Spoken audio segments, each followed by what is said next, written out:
ウルトラの波を感じる。というわけで、やっほ、イヤホン買ってるかい？ふぐみかんのイヤホンレビューの時間だよ。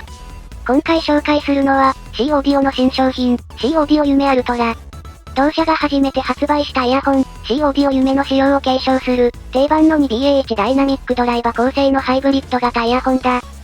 C オーディオというと、C オーディオブレイブリーシリーズが有名なんだけど、ブレイブリーと夢系を比較すると、すべてのドライバが BA で構成されるブレイブリーに対し、夢は、ダイナミックドライバを一発有してる。構成の違いは音色の違いに直結する。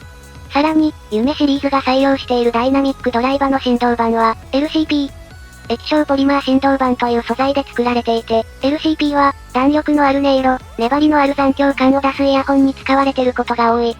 夢はそんな素材の味がよく出たイヤホンで、暖色感が強く、低音の包まれ感があり、音は近い印象。そこに、BA ドライバで高音の補正を加えたようなイヤホンになっている。どちらかというと、高音好きよりも、中音域から低音域が好きな人、暖色傾向のイヤホンが好きな人、そして、低音にちゃんと臨場感や厚みがあるサウンドを求めている人におすすめの、C オーディオラインナップだ。逆に、高音域のキレ、低音域の引き締まりの表現を重視するのなら、夢より強い順に、ブレイブリー黒、ブレイブリー赤青、さらに、アナウト、この価格帯だけで、選択肢豊かなラインナップが選べるようになっているぞ。ちなみに、先日独自の平面振動板を搭載していることで話題になった、この夢より一つ下のエントリー機である、リンコは、より感触傾向が強いので、ハキハキした音色と強い低音を求めている人は、夢ではなく、ブレイブリーか、リンコを選択するのがおすすめだ。さて、そんなわけで、シリーズの中で、説得力のある低音域や弾力感のある暖色系イヤホンとして、その役割を担っている、2BAH ダイナミックドライバのハイブリッド機、夢シリーズなんだけど、ここまでに、夢シリーズは4台発売されてる。一番最初の初代夢をベースに、有名レビュアーが調整を施した、夢ミドナイト、シェルを金属に変更し、残響感を大きく変化させた、夢に、そして、今回登場した、夢アルトラだ。金属シェルの夢にを含めて、LCP ダイナミックドライバ採用の 2BAH ダイナミックドライバ構成なのは同じ、金属シェルの夢にはもちろんそうなんだけど、実は、夢シリーズ、どれもシェルの形状が異なる。今回登場した夢ミドナイトは、C オーディオブレイブリー AE 系、赤だったり青だったり、色がついてる、スリムなブレイブリーだな。そのブレイブリー系と同じ形状のシェルを持っている。ブレイブリーアニバーサリー、エンゼルイヤー、そして先日発売されたレッドブルー版は、装着感が絶賛された改良版で、その外形を引っ張ってくるのは、良い選択だと思う。実際、夢アルトラは、多くの人に、装着上の違和感を感じさせず、かつ、ドライバの大きな違いによって、音色の感じ方は人気のブレイブリー系と大きく異なる。今回の夢アルトラはそれほど暖色感も強くなく、ブレイブリーのバリエーション的に購入を検討している人にもおすすめだ。今回は、実はかなりなる早でサンプルを受け取っていたので、本体とケーブルだけしか受け取ってないんだけど、付属のケーブルは夢シリーズのどれとも異なる、バランスとアンバランスを選択できるプラグ変更式になっていて、なおかつ、従来の夢系と同様の取り回しの良いケーブルが付属するぞ。C オーディオって、面白いことに、あんまりモデル間で付属ケーブルを統一しないんだよな。その他のイヤーピースなどは、今回は付属しなかったが、従来の C オーディオ製品と同じなら、真っ当な装着感のイヤーピース、そしておしゃれなポーチが付属するはずだ。C オーディオはパッケージにも凝っているので、そっちにも期待したい。もちろん、パッケージだけでなく、イヤホン本体も美しい。従来型の初代夢は、エメラルドグリーンのラメが散りばめられたようなデザインだったんだけど、夢アルトラではより色鮮やかなカラーリングに変更された。アナウや夢系のこのシェルデザインはかなり好みだな。ダイナミックドライバと BA ドライバは、余計な反響を生まないように、音同感でノズルに接続されてる。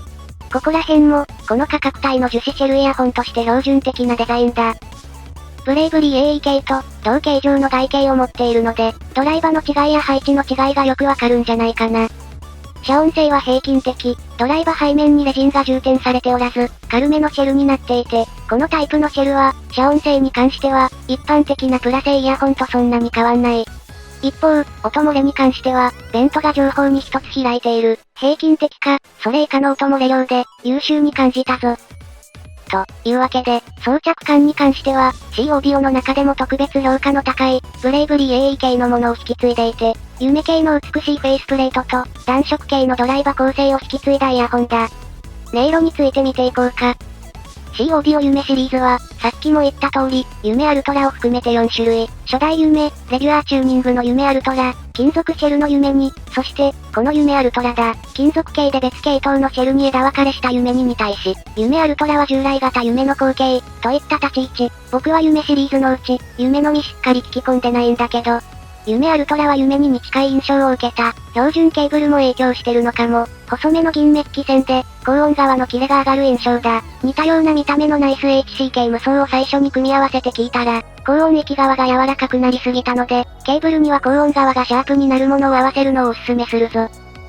標準ケーブルで聞いた第一印象は、ブレイブリー AE に、低音域側のメリハリをつけたようなイメージ。パワフルかつハキハキした印象は、リンコやブレイブリー系にも近く感じる。意外なことに、低音の弾力感は、金属シェルの夢にの方がより強かった。割り切ったドンシャリ感を感じる順番としては、COBIO リンコが一番力強く、その次にこの夢アルトラと、夢2が、一番おとなしいのが夢ミドナイトという印象。ブレイブリー系もメリハリの効いた良い音色なんだけど、低音側の引き締まり方がかなり違うので、そこで印象の違いが出るかも。臨場感ならハイブリッドの夢シリーズ、より明瞭でクイックな低音が欲しいなら、ブレイブリー系だ。音色を分解してみようか。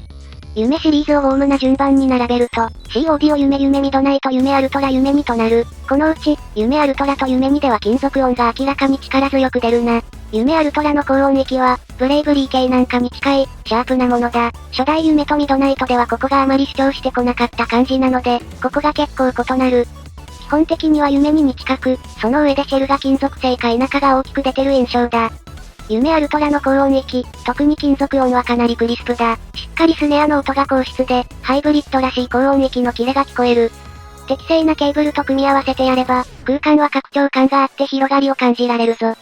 中音域、ボーカルに関しては、従来型の樹脂製夢シリーズと比較して、明らかにはっきり聞こえる。ボーカルが明瞭なのがお好きな人におすすめできるな。以前の夢は、よりマイルドな音の輪郭を好む人におすすめだった感じ。中低音域あたりは夢シリーズらしい、厚みと弾力のある音色。ただ、標準ケーブルで聞くと、明らかに過去の樹脂製夢シリーズより整理されている。形状と同様、ブレイブリーの評価された音色に近い感じがあったぞ。なおかつ、それでいて低音域側は厚みを増しているので、ブレイブリー AE 系をそのままハイブリッドにしたようなバランス、と言えばいいだろうか。ブレイブリーの低音域にプッシュの物足りなさを感じた人におすすめしたい、というのが全体的な印象。空間は自然に広く、変に残響が付与されてる感じもない。いくつかのイヤホンと比較してみようか。このイヤホンと一番最初にしっかり比較するべきなのは、COBIO夢2だと思う。同じ夢シリーズで発売時期も近い2機種だけど、ドライバ構成も同じ、ということで、夢2と夢アルトラの印象はかなり近い。しかし、さっきも言ったけど、意外なことに、樹脂シェルの夢アルトラよりも、夢2の方が、低音域の弾力感や暖色感を感じるんだ。夢2のシェルが重量のあるもので、どちらかというとダークな音色も表現できる、という印象。逆に夢アルトラは、音同感のおかげか、余計な残響がないので、金属シェルだから残響の抑制は夢2の方が優秀やろ、と思ってた前提がひっくり返る結果になった。よりウォームな音が好きならば、夢2がおすすめだ。夢アルトラは、リンコやブレイブリーなんかに近い印象だった。リンコ単体と比較してみると、リンコの方がよりクリスプで衝撃のある音色を提供する。単純に楽しいのがリンコ、感触系のドンシャリながら、音の数なんかがちゃんと多いのが夢アルトラだ。価格にふさわしい差だと思う。夢アルトラ、実は、夢シリーズよりも、シェル形状が共通の、ブレイブリー系に近い音がする。ブレイブリーの低音域をそっくりそのまま LCP ダイナミックドライバに切り替えたような音で、なおかつ、クリスプな高音域と組み合わせて違和感がないように、はっきりと引き締められた音色だ。従来型の夢シリーズは、もっと暖色感が強く、この夢アルトラも最初にリケーブルした時は暖色感が強かったので、高音側はおとなしいのかと思いきや、標準ケーブルで比較すると、夢の構成と名前とは裏腹に、おそらくブレイブリーが好きな人の方に相性が良い。低音側の圧力は、どうしても BA よりも振動板の大きいダイナミックドライバの方が優秀なので、ブレイブリーにさらなるインパクトを求めている人は、夢アルトラがすごくおすすめ。シェルも同じ形だしな。社外製の 2BA1 ダイナミックドライバのうち、感触傾向のものは、この夢アルトラと同じ良さを感じられると思う。例えば、KB や紅豆なんかが美味しいところが近いんだけど、LCP らしい低温の弾力感なんかで夢アルトラはさらに優れる。逆に、ジョイオビオシャインなんかと比べると、低温の圧力ではあちらが勝るんだけど、ボーカルの表現力では、やっぱり上位機種の夢アルトラの方が一枚神手だ。ハキハキしたイヤホンを探している人で、かつ、LCP らしいボリューム感のある低音を求めている人に一番しっかりと刺さる仕様なんじゃないかな。ブレイブリーと合わせて所有するのにもおすすめだし、感触傾向がしっかり表現できる C オーディオのハイブリッドとして、過去モデルの中で最も優れていると思う。暖色感が強いイヤホンが欲しい場合は、夢2か夢ミドナイトを検討するべきだな。というわけで、事前に想像していた、C オーディオの中では暖色系のラインナップであるはずの夢、というイメージは綺麗に裏切られた。本気は音色と装着感で見るならば、むしろブレイブリーに近い感覚で聴けるイヤホンだ。従来モデルの夢とはちょっと違う仕上がりになっている印象だけど、ケーブルなどで結構性格も変化するので、特にブレイブリーを検討してる人は、LCP の低音が組み合わさった夢アルトラという選択肢もあるんだよ、ということを頭の隅に置いておいてほしい。個人的に、C オーディオの中でも特別お気に入りのアナウやブレイブリー初代に匹敵するお気に入りイヤホンだ。おすすめだぞ。といったところで今回はここまで。C オーディオは比較対象が多く、ファンも多いから、レビュー書くのが楽しいな。